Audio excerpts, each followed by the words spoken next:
అతి తక్కువ వడ్డీ రేట్లకే పొందండి Punjab national bank home loans, car loans. Zero processing fee, zero documentation charges. వెంటనే మీ బ్రాంచ్ ని సంప్రదించండి. BJP MLA Vishnukumar Raju steel plant కార్మికులు కానీ ఎంప్లాయీస్ మీద కానీ చేసిన వ్యాఖ్యలు వెనక్కి తీసుకురావాలని చెప్పి వామపక్షాలు కానీ సిఐటియు అలాగే ఈ కార్మిక సంఘాలు కానీ ఈ విశాఖ జీవీఎంసీ గాంధీ విగ్రహం దగ్గర అయితే ధర్నా చేస్తున్నారు. అసలు ఏంటి వీళ్ళ ప్రధాన డిమాండ్ ఏంటి సార్ చెప్పండి, ఏం చెప్తారు మీరు విష్ణుకుమార్ రాజు కోసం? విష్ణుకుమార్ రాజు నిన్న చేసినటువంటి వ్యాఖ్యల మీద ముందు వెనక్కి తీసుకోవాలి. అలాగే స్టీల్ ప్లాంట్ కార్మికులకి క్షమాపణ చెప్పాలి. ఈరోజు కార్మికుల్ని బలవంతంగా నెట్టేసే పని బీజేపీ చేస్తూ ఉంది. అందుకనే వీఆర్ఎస్ కూడా తీసుకొచ్చింది. నిన్న స్టీల్ ప్లాంట్కి 11,440 కోట్ల రూపాయలు కేటాయించాం. దీన్ని కార్మికులు మేనేజ్మెంట్ సరిగా వినియోగించుకుంటే ముందుకెళ్తుందని చెప్పి వ్యాఖ్యలు చేస్తూ ఉన్నారు. అంటే స్టీల్ ప్లాంట్ కార్మికులు కోరుకున్నది ఏంది? ఈరోజు సొంత గనులు కేటాయించండి, అలాగే శైలిలో విలీనం చేయండి, అలాగే స్టీల్ ప్లాంట్ని పూర్తి సామర్థ్యంతో స్టీల్ ప్లాంట్ని నడిపించండి అని చెప్పి ప్రభుత్వ రంగంలోనే కొనసాగించండి అని చెప్పి డిమాండ్ చేస్తూ ఉన్నారు. కానీ 4 ఏళ్ల పాటు నుండి కార్మికులు పోరాటం చేస్తుంటే ఇది మా వల్లే వచ్చిందని చెప్పి చెప్పుకోవడం అనేది చాలా దుర్మార్గమైనటువంటిది. అలాగే కార్మికుల్ని పోరాటం వల్ల వచ్చింది కాదు అని చెప్పి చెప్పడం అనేది చాలా దుర్మార్గమైనటువంటిది. అలాగే స్టీల్ ప్లాంట్ కార్మికులు ఈరోజు నార్త్ నియోజకవర్గంలో చూసినట్టయితే మొత్తం అత్యధికంగా ఉన్నది పబ్లిక్ సెక్టర్లో పనిచేసే ఉద్యోగస్తులు, కార్మికులు, రిటైర్మెంట్ ఎంప్లాయీసే ఉన్నారు. వాళ్ళ ఓట్లతో ఈరోజు గెలిచావు నువ్వు. పబ్లిక్ సెక్టర్ ఉంది కాబట్టి నీ వార్డు అనే నీ నియోజకవర్గం కూడా అభివృద్ధి అయింది. కాబట్టి విశాఖపట్నం స్టీల్ ప్లాంట్ ఉంటేనే ఈ విశాఖపట్నం అభివృద్ధి అవుతుంది. కాబట్టి విశాఖపట్నం స్టీల్ ప్లాంట్ ప్రభుత్వ రంగంలోనే కొనసాగించాలని చెప్పి మేము డిమాండ్ చేస్తూ ఉన్నాం. అంతపాటు మహిళా నేతలు ఉన్నారు. అమ్మ చెప్పండి, ఏం చెప్తారు మీరు? ఉత్తర నియోజకవర్గం నుండి గెలిచిన విష్ణుకుమార్ రాజు గారు అనుచితమైన వ్యాఖ్యలు నిన్న చేశారు కార్మికుల మీద. అది కరెక్ట్ కాదని చెప్పి మేము తెలియజేస్తూ ఉన్నాము.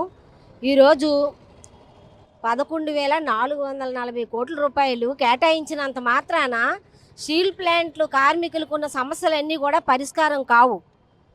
అవి కనీసం 7,000 కోట్ల రూపాయలు ఈవేళ ప్రభుత్వంకే కట్టవలసిన పరిస్థితి ఈవేళ ఉంది. అలాగే కార్మికులకి జీతాలు ఇవ్వాలి.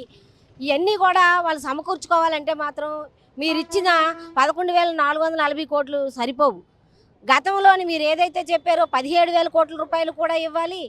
అలాగే ఇవన్నీ కూడా మీరు గతంలో చెప్పినవన్నీ ఇస్తేనే ఈరోజు కార్మికుల న్యాయం అనేది జరుగుతుంది తప్ప మీరు ఏదో ఎమ్మెల్యేగా గెలిచారని మాత్రాన ప్రజలు ఓట్లేస్తేనే మీరు గెలిచారు. గతంలోన అనేక సందర్భాల్లో మీరు అనేకమైన మాటలు చెప్పున్నారు. నేను ప్రజల కోసమే పుట్టాను, ప్రజల కోసమే పనిచేస్తానన్నావు. ఈరోజు కార్మికుల కోసం పనిచేయి. 4 సంవత్సరాల నుంచి కూడా వాళ్ళు వీరోచితమైన పోరాటం చేస్తూ ఉంటే వాళ్ళ సమస్యను పరిష్కారం చేయకుండా ఈవేళ ప్యాకేజీ అని ఈవేళ రకరకాలుగా ఏవో డివిడెంట్ల రూపంగా మీరే తిరిగి తీసుకునే పరిస్థితుల్లో కనిపిస్తుంది. అలా కాకుండా కార్మికులకి న్యాయం చేసే విధంగా మీరు ఉండాలి తప్ప కార్మికుల మీద చేసిన వ్యాఖ్యలు వెనక్కి తీసుకోవాలని చెప్పి మేము డిమాండ్ చేస్తున్నాం. ఉత్తర నియోజకవర్గం ఎమ్మెల్యేగా గెలిచిన విష్ణుకుమార్ రాజు గారు నిన్న స్టీల్ ప్లాంట్ కార్మికుల్ని చాలా అవమానపరుస్తూ వ్యాఖ్యానాలు చేశారు. వాటిని వెనక్కి తీసుకోవాలి, లేకపోతే మీరు వెంటనే ఎమ్మెల్యే పదవికి రాజీనామా చేయాలి అని చెప్పేసి మేము డిమాండ్ చేస్తూ ఉన్నాం. ఎందుకనంటే ఈరోజు విశాఖ స్టీల్ ప్లాంట్ మూలంగా విశాఖపట్నం అభివృద్ధి జరిగింది. అభివృద్ధి జరిగితేనే ఈరోజు వ్యాపార సంస్థలు కానీ ఇక్కడ ఉన్న ప్రజలు కానీ ఈరోజు కొనుగోలు శక్తితో ఈరోజు ముందుకి అభివృద్ధి అనేది జరుగుతుంది. ఆర్థిక రాజధాని మీరు చెప్తున్నారు. ఆర్థిక రాజధానిగా ఈరోజు విశాఖపట్నం పెరిగింది అని అంటే ఈరోజు స్టీల్ ప్లాంట్ ఉండడం మూలంగానే. అలాంటి స్టీల్ ప్లాంట్ని ఈరోజు మీరు ప్రైవేటీకరణ చేసి సర్వనాశనం, విశాఖపట్నాన్ని సర్వనాశనం కోరుకుంటున్న మీకు 4.5 సంవత్సరాల నుంచి ఇక్కడ ఉన్న ప్రజలు కానీ, కార్మికులు కానీ, ఉద్యోగస్తులు కానీ విశాఖపట్నం స్టీల్ ప్లాంట్ని కాపాడాలని చెప్పేసి పోరాటం చేసిన ఫలితంగానే మీరు ప్యాకేజీ చేయడం అనేది జరిగింది. లేకపోతే ఇక్కడ భవిష్యత్తు బీజేపీ పార్టీకి ఇక్కడ భవిష్యత్తు ఉండదు అని చెప్పేసి ఈరోజు మీరు తలుచుకునే ఈరోజు ఈ ప్యాకేజీ ప్రకటన చేయడం జరిగింది. 4.5 నెలల నుంచి ఈరోజు కార్మికులు పస్తులతో ఉన్నారండి. మీరు ఈ కార్మికుల యొక్క పస్తుల గురించి మీరు అసలు కనీసం మీరు ఆలోచించారా? ఆలోచించకపోగా ఈరోజు కార్మికులని ఈరోజు కించపరుస్తూ మీరు ఉంటే ఉండండి, లేకుంటే రాజీనామా చేయండి అని చెప్పేసి ఈ రకంగా ఒక ఉన్నత స్థాయిలో ఉన్న వ్యక్తి ఈ రకంగా మాట్లాడడం అనేది కరెక్ట్ కాదు. ఖచ్చితంగా ఈ వ్యాఖ్యానాలు వెనక్కి తీసుకోవాలి. మీరు ఒక పెట్టుబడిదారుడిగా మాట్లాడారు తప్ప కార్మికులకు ప్రతినిధులుగా ఈరోజు మీరు మాట్లాడలేదని చెప్పేసి ఈరోజు ప్రజా సంఘాలుగా మేము ఖచ్చితంగా మీరు వ్యాఖ్యానాలు వెనక్కి తీసుకోవాలని డిమాండ్ చేస్తూ ఉన్నాం. అడిగారు చెప్పండి, ప్రైవేట్ పరం పక్కన పెట్టి ప్యాకేజీలు పెట్టి మళ్ళీ ఈ అనుచిత వ్యాఖ్యలు ఎంతవరకు కరెక్ట్ అంటారు? విష్ణుకుమార్ రాజు గారు తాలూకా అసలు లక్ష్యం బయటపడిందండి.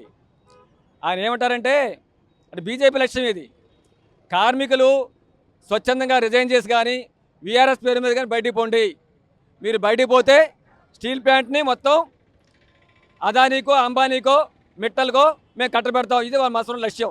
ఆ లక్ష్యానికి అనుగుణంగానే నిన్న ఆయన స్టీల్ ప్లాంట్ కార్మికుల మీద ఈ వ్యాఖ్యానం చేశారు. ఇది అత్యంత బాధ్యతారాహిత్యమైనవి.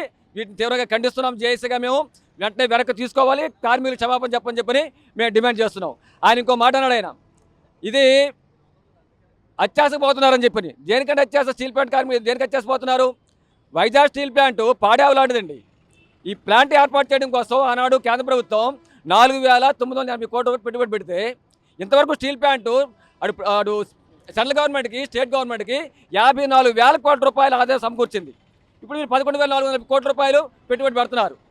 ఖచ్చితంగా 1,00,000 కోట్లు మీకు ఆదాయం సమకూరుస్తుంది. కాబట్టి ఈ పాడిరావుకు మీరు సొంత గనులు ఇచ్చి శైలిలో విలీనం చేసి స్టీల్ ప్లాంట్ అమ్మే నిర్ణయాన్ని రద్దు చేసుకుంటే మొత్తం దేశ ప్రజానికి సంపద సృష్టిస్తుంది. ఇది అలా కాకుండా మీరు అదానీకో అంబానీకో మిట్టల్ లాంటి కషాయ వాళ్ళకి ఇది చేతులు పెట్టాలని ప్రయత్నం చేస్తారు. ఇది మాకు అభ్యంతరం. స్టీల్ ప్లాంట్ కార్మికుడు అదే అభ్యంతరం. అందుకని మీరు మాట చెప్పారు ఏమని, స్టీల్ ప్లాంట్ ఎంప్లాయీస్ కన్నా మాకు 100 రెట్లు బాధ్యత ఉంది స్టీల్ ప్లాంట్ రక్షించడంలో. మేము కూడా చెప్తాం మీకు ఆ బాధ్యత ఉందని మీరు ఒప్పుకున్నారు. ఆ బాధ్యత ప్రకారంగా మీరు మోడీ ప్రభుత్వాన్ని ఒప్పించి స్టీల్ ప్లాంట్ అమ్మే నిర్ణయం రద్దు చేయించండి, శైలిలో విలీనం చేయించండి, సొంత గనులు కేటాయించండి.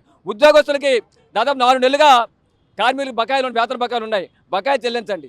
మీరు వీఆర్ఎస్ పేరు మీద రకరకాల పేర్ల మీద కార్మిక సంఘం వ్యవసాయ కార్మికులు తగ్గిస్తున్నారు. ఆ తగ్గింపులు ఆపండి. భూములు ఇచ్చిన రైతులు స్టీల్ ప్లాంట్ కోసం 800 మంది నిర్వాసులు వాళ్ళకి ఉద్యోగాలు ఇవ్వండి, ఉద్యోగ ఖాళీలు భర్తీ చేయించండి. ఈ చేయడం ద్వారా మేము చేసాం, ఈ ఘనత మాదని చెప్పండి. ప్రధానికి ఒప్పుకుంటాం, మాకు అభ్యంతరం లేదు. అలా కాకుండా మేము ఈ ప్యాకేజీతోనే మొత్తం పండుగ చేసుకోండి, స్టీల్ ప్లాంట్ భవిష్యత్తే మారిపోతుంది, ఇంకేం ఢోకలేదని చెప్పని బయటికి చెప్పి ఆచరణలో మీరు మిట్టలు కట్టబెట్టి ప్రయత్నం చేసి మాత్రం ప్రజానికి ఖచ్చితంగా మిమ్మల్ని ప్రశ్నిస్తారు. మీరు స్టీల్ ప్లాంట్ కార్మికులు రాజీనామా కోరడం కాదు, స్టీల్ ప్లాంట్ కార్మికులే మిమ్మల్ని రాజీనామా కోరే ప్రశ్న వస్తుంది. ఎందుకు వస్తుందంటే మీరు స్టీల్ ప్లాంట్ అమ్మే నేను రద్దు చేయించుకుంటే మీకు ఆ ప్రశ్న తప్పదని చెప్పి మీ ద్వారా హెచ్చరిస్తున్నాం. ఇది ప్రధానంగా ఈ విశాఖ ఉత్తర నియోజకవర్గం MLA BJP MLA Vishnukumar Raju అయితే ఈ ప్రైవేట్ పరం పక్కన పెట్టి ఈ ప్యాకేజీ ప్రకటించి అలాగే ఆ కార్మికులపై అనుచిత వ్యాఖ్యలు చేశారు. అవి వెనక తీసుకోకపోతే రానున్న రోజుల్లో తీవ్ర పరిణామాలు ఎదుర్కొంటారని చెప్పి ఈ సిఐటి నాయకులు కానీ వామపక్ష నాయకులు కానీ విష్ణుకుమార్ రాజుకి అయితే హెచ్చరించడం అయితే జరుగుతుంది. కెమెరామెన్ అజయ్తో శివరామకృష్ణ టీవీ విశాఖపట్నం నుంచి. మరిన్ని వీడియోస్ కోసం ఛానల్ ని సబ్స్క్రైబ్ చేయండి. లేటెస్ట్ అప్డేట్స్ కోసం వాట్సాప్ ఛానల్ ని ఫాలో అవ్వండి. ఆ లింక్ డిస్క్రిప్షన్ లో ఉంది.